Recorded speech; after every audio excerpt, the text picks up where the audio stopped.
こんにちは、ゆっくりレ夢ムです。ゆっくりマリサだぜ。今回は、F1 史上最も白熱したライバル対決となったセナプロスト対決について、争いが過熱しとうとう処罰屋だった騒動が巻き起こる1989年シーズンについて解説するぜ。このチャンネルではできる限り、3D の再現 VTR を使って、当時の状況をわかりやすくお伝えしています。ゆっくりしていってね。1988年のポルトガルグランプリはヒヤッとしたわ。プロスト選手が幅寄せして、セナ選手がやり返したのよね。チームメイトなのに。ああ、あれが最初の亀裂だな。そして1988年はセナが初チャンピオン獲得。今回はその後の二人について解説していくぜ。頼むわね。1988年11月13日のオーストラリアグランプリでシーズンが終了すると、マクラーレン・ホンダは早速1989年のためのマシン開発に入る。ターボが禁止になるため3.5リットル自然吸気エンジンの新型車、MP45 をシーズンオフの間に完成させる必要があった。16戦で15勝もできたあの最強のターボエンジンはもう使えないのね。この MP45 の開発は、結果的にはほとんどプロストだけが参加しやりきった。走っては調整、走っては調整。耐久テストもあるため時間もかかるし体力も消耗する。1989年3月の開幕までに、プロストは2週間の休暇を取るのがやっとだった。プロスト選手、ほとんど休めなかったのね。セナ選手はどうだったの？セナはたっぷり3ヶ月は故郷のブラジルで、それはのんびりと過ごした。先輩が頑張ってるのに、いいの？プロストの方がマシンの微調整はうまかった。それでもあまりの分担の差に、プロストはマクラーレン代表のロンデニスと口論になる時もあった。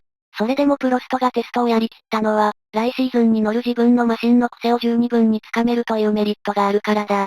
それは大きいわね。1988年はセナに負けはしたもののあと少しの差だったものね。1989年1月、リオデジャネイロで5日間のテスト。プロストが作り上げたマシンにセナが初めて乗る。初日はセナが乗る番だ。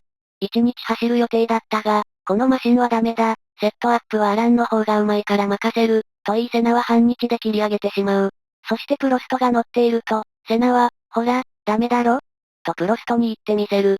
さすがにひどくない？セナ選手は開発に全然参加しなくて、頑張ったのはプロスト選手で、その結果出来上がったマシンなのに、セナは良くも悪くも、マシンの評価やレースにおいて、市場や上下関係は持ち込まないんだ。とはいえチャンピオンを取ってからは、あらゆる面においてプロストの気持ちに配慮せず話す場面がはっきり増えたそうだ。そういう危ない場面ですかさずフォローに入るのがマクラーレン代表のロンデニスだ。ロンデニスは時にセナの代わりにプロストに謝ったり、セナがテストを半日しかしないといえば、続きを頼めないかとセナに代わってプロストにお願いしに行ったりしていた。プロストはセナの態度にも苛立ったが、セナのわがままをはっきり否定できないロンデニスやチームメンバーにも不満を持ち始めていた。じわじわ来てるわね、やばい雰囲気が。そんな中、1989年シーズンが開幕した。初戦は3月26日のブラジルグランプリだ。みんなマシンが新しくなって、戦闘力がリセットされたわけよね。マクラーレン・ホンダは強さを維持できたのかしら。自然吸気に移ってもホンダエンジンは強かった。予選トップはセナ。30回目のポールポジション獲得。今年はディフェンディングチャンピオンとしてカーナンバー1をつけた。決勝は残念だった。セナはスタート時のクラッシュに巻き込まれ、ピットインのタイムロスが大きく11位。プロストはマシントラブルで2位。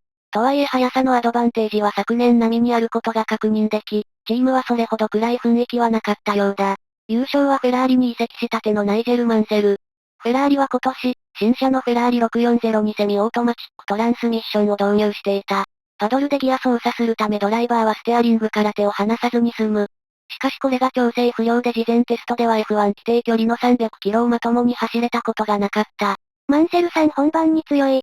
なおこの1989年からフジテレビの実況アナウンサーにはおなじみ古舘一郎氏がついた。続く第2戦サンマリノグランプリ。セナプロスとの関係が決定的に悪くなったレースとして有名だ。何があったの？きっかけはセナプロスとの間で取り決めた紳士協定だ。このレースの前に二人は約束を交わしていた。持ちかけたのはプロストだ。内容は、うまくスタートを切った方が最初のコーナーを回るまでは先行させる。それまでお互い勝負しないというものだ。なるほど、スタートって危険ですもんね。開幕戦もセナは巻き込まれてたし、戦闘力の近い両者がバトルしなければ多少は安全にやり過ごせそうよね。ああ。別にこれが初めてじゃない。昨年も時々この取り決めでやってたそうだ。予選トップ、ポールポジションはまたまたセナ。2番手はプロストだった。3番手以下とタイム差がすごい。マクラーレンの2台がやっぱりダントツで速いわね。決勝レースがスタート。セナが飛び出す。よって紳士協定を守りプロストが仕掛けることはなかった。しかし4周目、フェラーリのゲルハルト・ベルガーがタンブレロコーナーを曲がりきれず、大クラッシュ。ドライバーもろとも大炎上した。レースは中断になった。ベルガーさん、大丈夫だったの？病院へ搬送されはしたが、事故直後の医師や係員の対応が迅速だったため奇跡的に軽度の火傷で済んだ。これでレースは仕切り直しになった。なお再スタートの時点ではベルガーの事故の原因は不明だ。チームは問題ないというが、同じマシンに乗るマンセルは大変な恐怖だった。ジェームス・ハントに相談するなどしたが、最終的にレース参加を決断した。後に原因はベルガーのマシンのフロントウイングの破損と判明するため、マンセルのマシンは問題なかった。再スタート。今度は2番手のプロストが好スタートを見せ先行する。ってことは第1コーナーを過ぎるまではプロスト選手が先行して、セナ選手は我慢ね。そのはずだったが、土佐コーナーでセナはプロストのインを突き、抜き去ってしまう。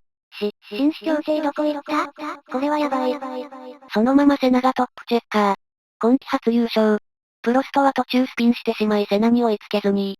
3位以下は周回遅れでマクラーレンの圧倒的勝利だった。しかしチームに明るい雰囲気はなかった。なんとプロストは3位までが出席する記者会見に不参加。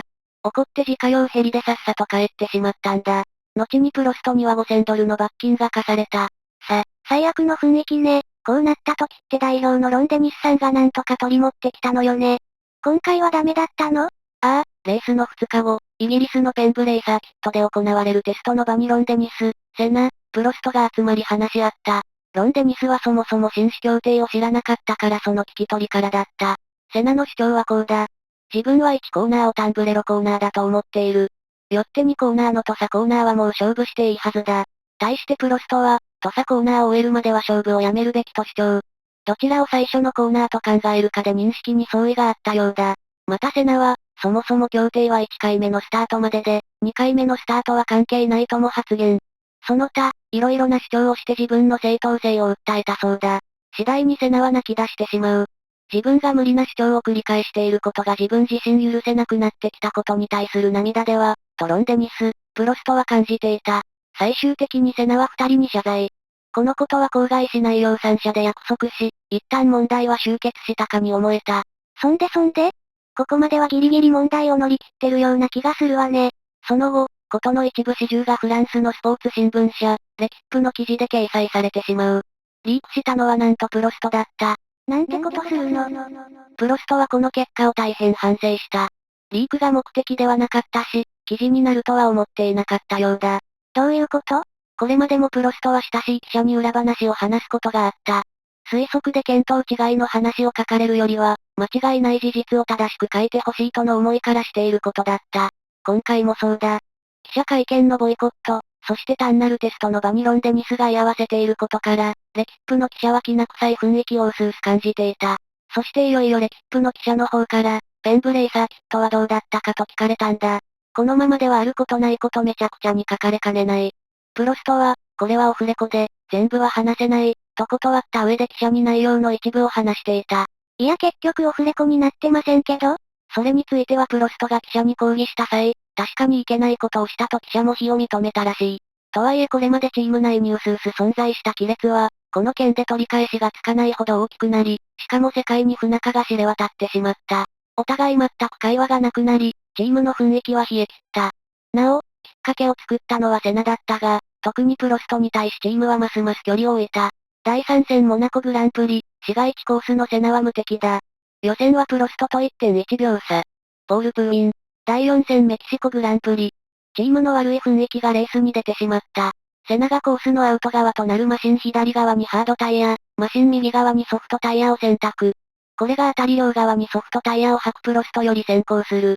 プロストはたまらずピットインし、セナ同様左側にハードタイヤをつけるよう指示する。しかしやり取りにミスがありソフトタイヤが装着されてしまう。これでプロストは再度ピットインを迫られ、もうセナに追いつくことはなかった。このミスはちょっとかわいそうね。続いて第5戦、6月4日のアメリカグランプリ。ちょっと待って。これひょっとして全レース紹介していくの？いやどうしても伝えたいポイントがあるレースだけだが、今のところたまたま全部だな。相変わらずセナは早すぎた。このレースでポールポジション数が通算34回、連続8回。どちらも単独1位の記録になった。このセナ選手の予選の速さは本当なんなの？リスクを負って走ること、あと、最終的には集中力らしい。直線では呼吸するが、コーナー走るときは息止めてすごい集中して走ってるって話があるな。決勝レース、セナのマシンにミスファイアが頻発。関連部品を交換しても治らない。フェニックス潮飛び交う電波がマシンのコンピュータを狂わせた可能性が指摘された。このレースでプロストはようやく今季初優勝できたが、プロストの胸に一つの疑問が湧く。セナのマシンに起こった不具合はなぜ自分のマシンに起こらなかったのかと。プロストは前々から、特に予選におけるセナの速さには驚いていた。腕だけでこれほど差がつくとは思えない。本当に同じマシンか、と。このアメリカグランプリでいよいよプロストは、二人のマシンには性能差があるかもしれないと考え始めた。セナ選手の方が圧倒的に速くて、チームのメカニックたちもセナ選手寄りなんだからそう思うのもまあ無理ないわね。プロストはとうとう決断した。7月、第7戦フランスグランプリでの出来事だ。プロストは記者会見を開き、今季限りでのマクラーレン離脱を発表した。プロスト選手、喧嘩して、引退？来季の予定は発表していない。とりあえず離脱だけだ。メディアは1年間の休場を予想した。チームやセナ選手の反応はどうだったの？プロスト選手を止めたの？マクラーレンとプロストが交わしていた契約は1989年末まで。ロンデニスは1990年以降の契約を望んだが、拒否された。なおセナはプロストが去ることを歓迎していたようだ。次の進展は9月、第12戦イタリアグランプリだ。なんとプロストはフェラーリへの移籍を発表した。セナはこれに怒った。フェラーリはマクラーレンにとって最大のライバルなんだ。プロストを通じてチームのノウハウがフェラーリに行ってしまう。とはいえ契約は自由だし仕方ないわよね。チームメイトになるフェラーリのナイジェル・マンセルは歓迎の意向だった。フェラーリの地元、イタリアのファンも大喜びだ。このイタリアグランプリの予選、セナはなんとプロストよりも1.8秒も速い異次元のタイムを出す。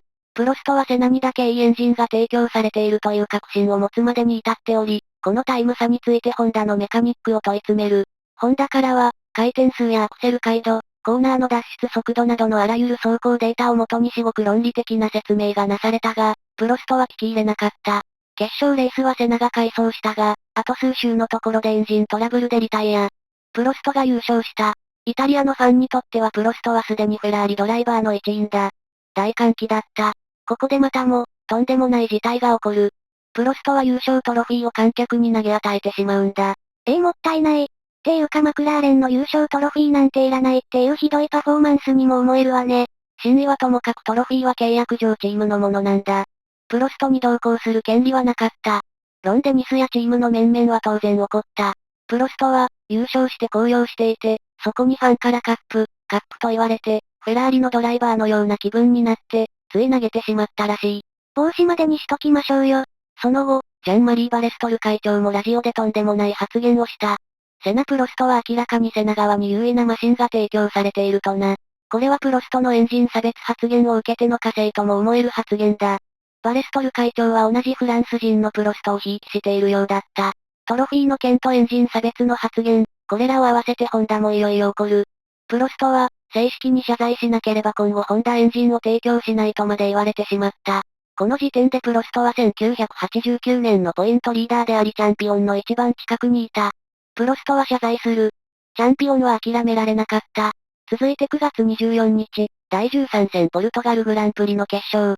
セナと、来年フェラーリでプロストのチームメイトになるマンセルが激しい2位争い。しかしマンセルはタイヤ交換の際にピットをオーバーランしてしまい、リバースギアを使ってピット位置に戻ったことから失格となった。ピットクルーが押して戻してれば全然問題なかったのね。うっかりしたわね。しかしマンセルは失格、走行中止を示す黒旗をスルー。ピットに戻らず走り続ける。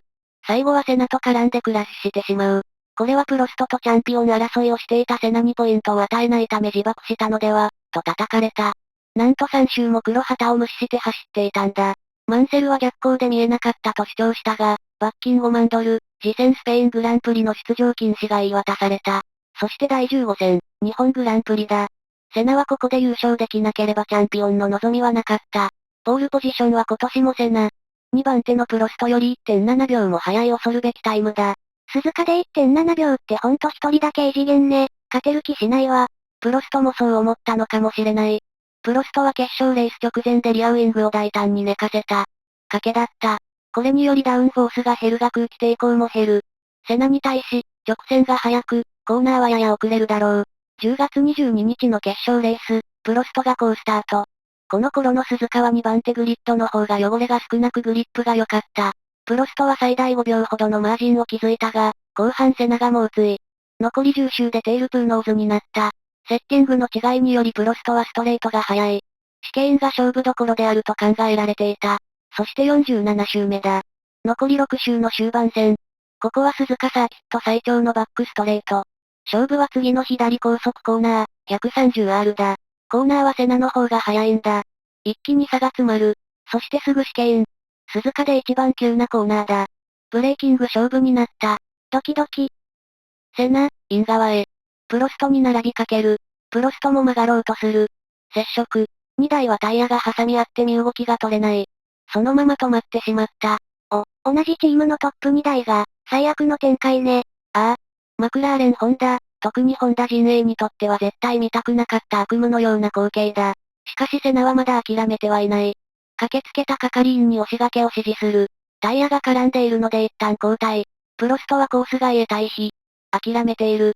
2台ともマシンはもうダメだと思ったそうだ。係員がセナのマシンを押す。ややコースが下っているのが幸いしたか？マシンは再始動。位置的に本来のコースには戻れない。エスケープゾーンを通って最終コーナーに合流した。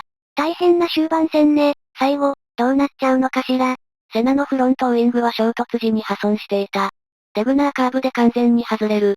2番手のナニーニからは35秒のリードがあるが、ピットインが必要だ。そしてセナ、ピットイン。フロントウイングを交換して出る。ナニーニとの差は5秒弱。残り4周。セナのマシンは持つのか？ナニーニに追いつけるのか？すごい状況になってきてる。セナ、とんでもなく速い。残り2周で追いつく。差が1秒切ってる。そして試験で絶妙のオーバーテイク。ナニーニ、譲るか守るか迷ったのかもしれない。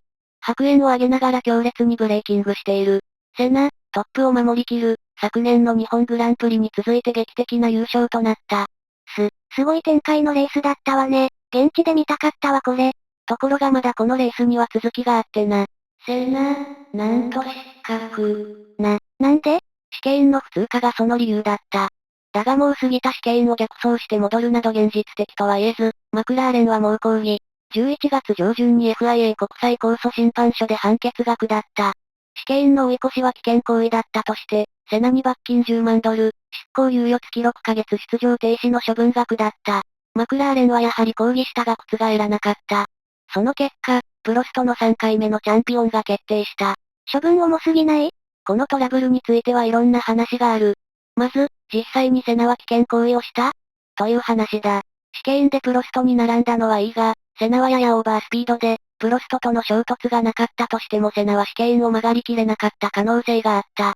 また、今回の件とは関係なく、普段からセナの運転をよく思っていなかった選手はようやく天罰が下ったような気持ちだった。プロストも疑惑がある。何人かのドライバーが言うには、ハンドルを切るタイミングが早すぎると言うんだ。あの週だけカーブのかなり手前でハンドルを切っている。プロストからすると、自分はリタイアになってもいい。セナがノーポイントで終わればチャンピオンが確定する。故意にブロックしたのでは、という意見がある。また、衝突後セナはリスタートしたが、プロストはマシンを降りている。そして一目散にバレストルのいるコントロールセンターに向かい、何か話をしている。セナをどういう名目で失格にするか話していたのでは、と言われている。どこまで真実かわからんし結果は覆らないけどな。1989年は最終的にプロストが4勝でチャンピオン。セナは6勝したが、優勝かリタイアか、という走りだった。安定して2位以下の成績を多く取ったプロストが上回った。16戦中、マクラーレン・ホンダで合計10勝。これでホンダエンジンは4年連続でコンストラクターズチャンピオンに輝いた。昨年以上に大荒れの年だったわね。人間関係がめちゃくちゃで、それでも最後まで圧倒的な戦闘力でチームとしては大勝利したのね。ああ。そして来年もまだまだ2人のバトルは続いていくんだ。以上、今回はセナプロスト選手の活躍を中心に F1 の1989年シーズンを解説させてもらったぜ。最後まで、ご視聴ありがとうございました。これからもモータースポーツを中心に 3D の再現 VTR 付きで解説していくので、よかったらチャンネル登録と高評価をお願いいたします。また見てね。